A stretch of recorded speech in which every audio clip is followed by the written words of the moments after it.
Hello, everyone. Good afternoon.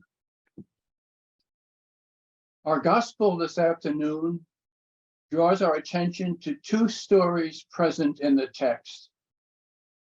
There is the story of Jesus the healer during his ministry on earth, and there is the story of the community of the beloved disciple in its relationship with Judaism after Jesus' resurrection from the dead.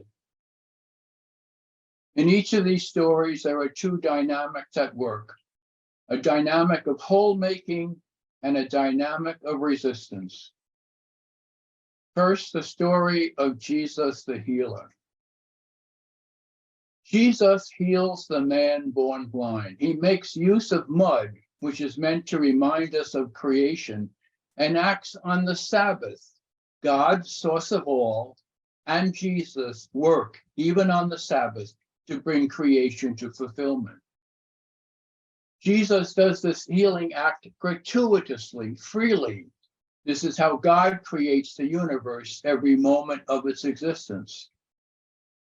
The man goes to a pool of water, washes in it, and he begins to see for the first time in his life.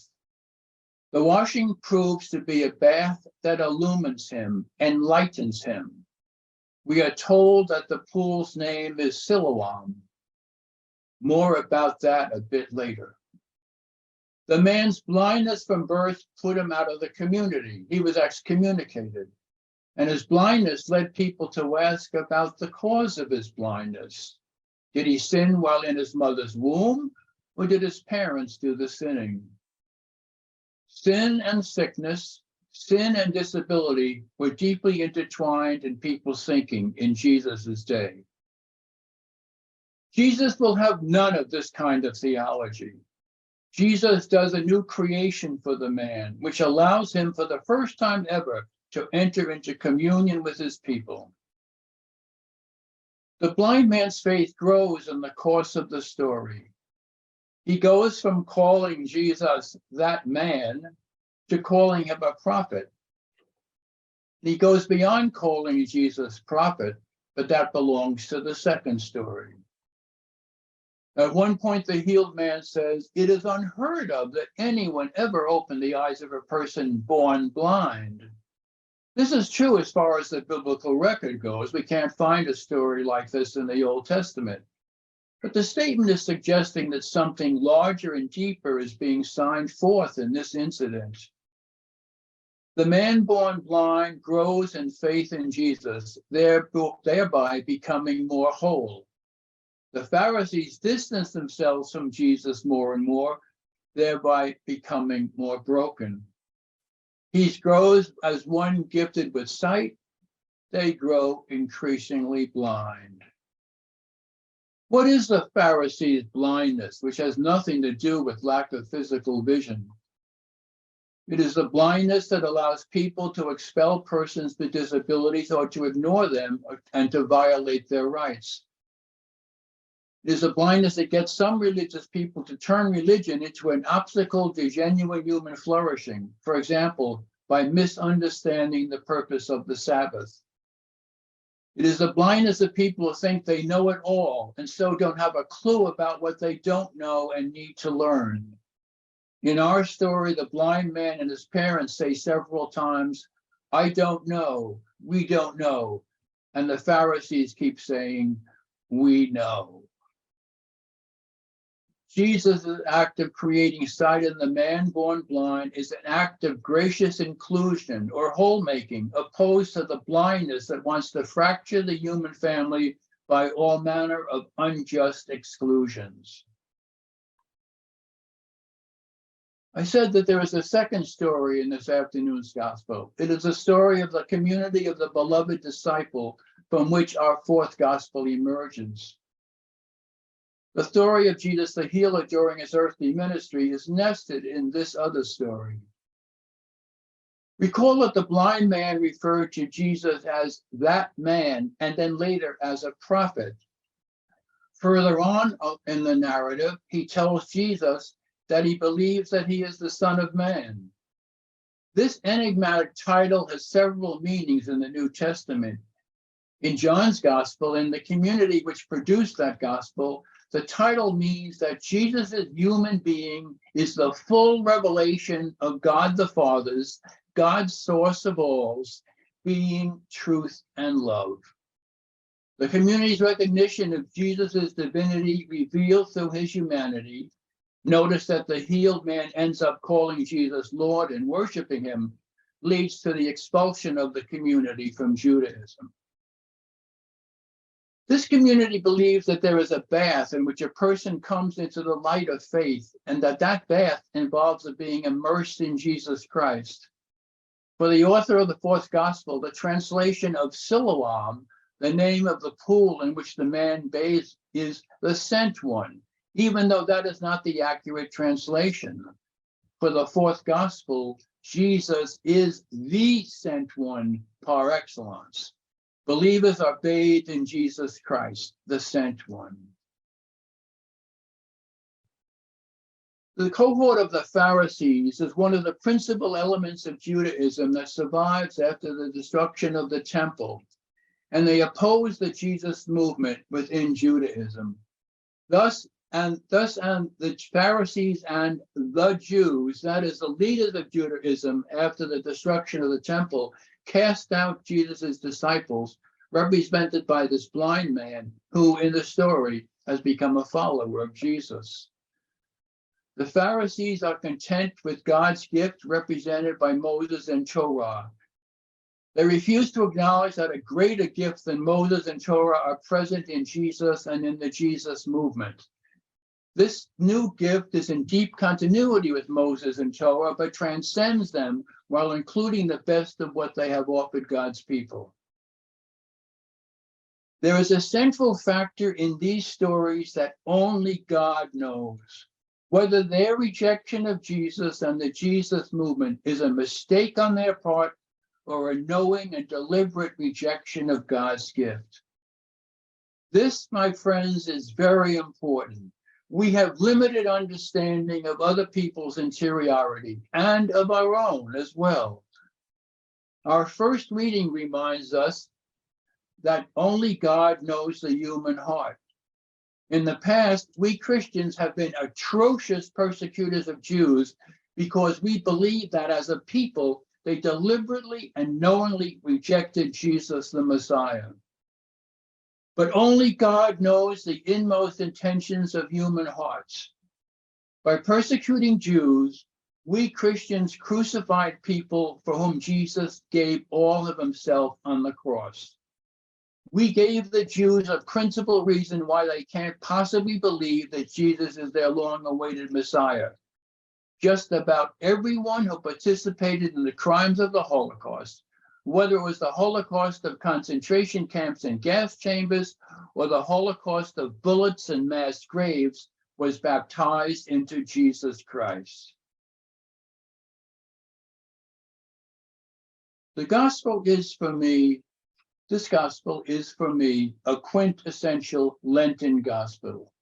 It really challenges me personally, given my personality.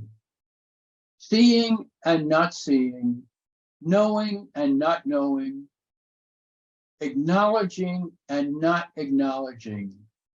This really bites home. One of the things I know about myself is that I really like my comfort. I want things to go smoothly as much as possible. Agitation, turmoil, upset, none of that goes down well with me. There's a certain amount of passivity or inertia in me. At times, I do not do the energetic act that could have helped an individual or a situation. What I have failed to do has to be a big part of my confession of sins. I also have a dimension of my personality that is healthier for me in relationship to that inertia, and an executive or achiever dimension. This latter aspect can help keep me balanced. But at times, if there is a way to avoid conflict, I will be very happy to choose it. People who are manifestly angry or enraged, I would rather stay clear of. I like the theory of challenges occasioning growth, of darkness leading to light, of losses making some freedoms more possible for us. I like the theory, and I often preach about it. In real life, it's another matter.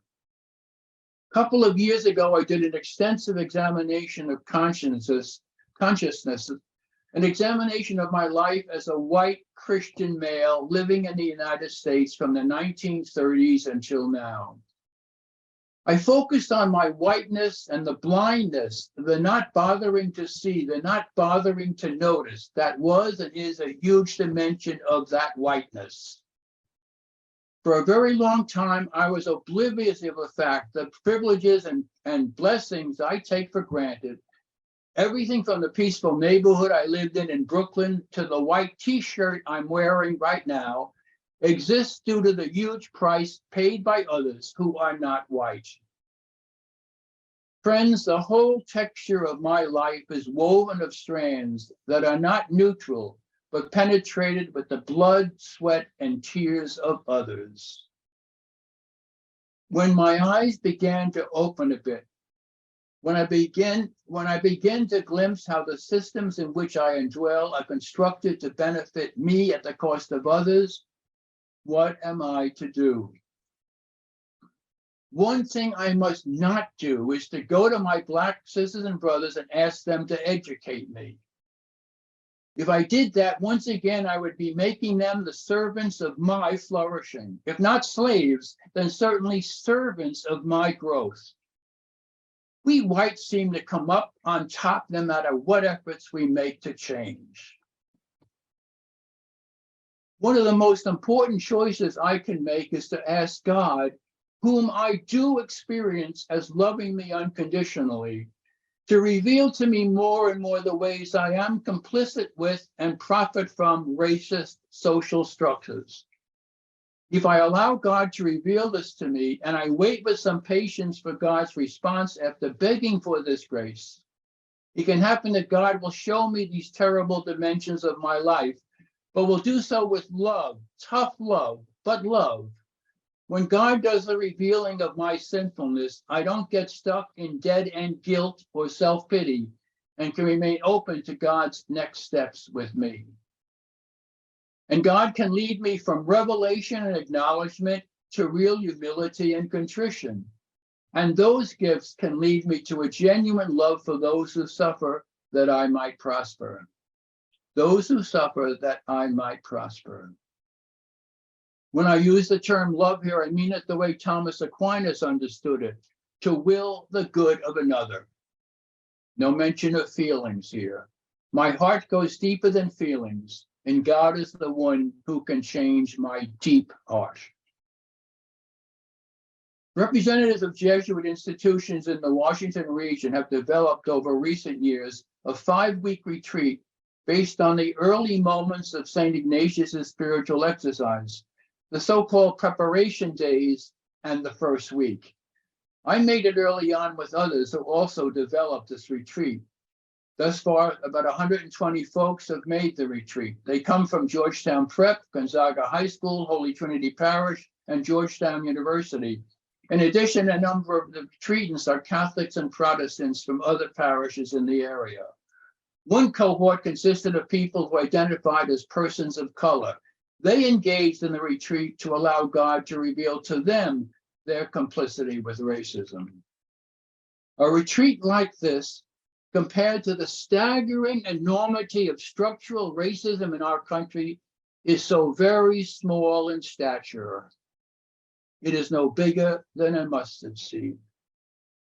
But that is cause for hope, because Jesus of Nazareth was a mustard seed in relation to the enormity of the brokenness of all kinds that pervaded Israel in his time. But look what God, source of all, in the power of the Spirit, did for and through Jesus when, on the cross, he surrendered completely to the holy mystery of his life.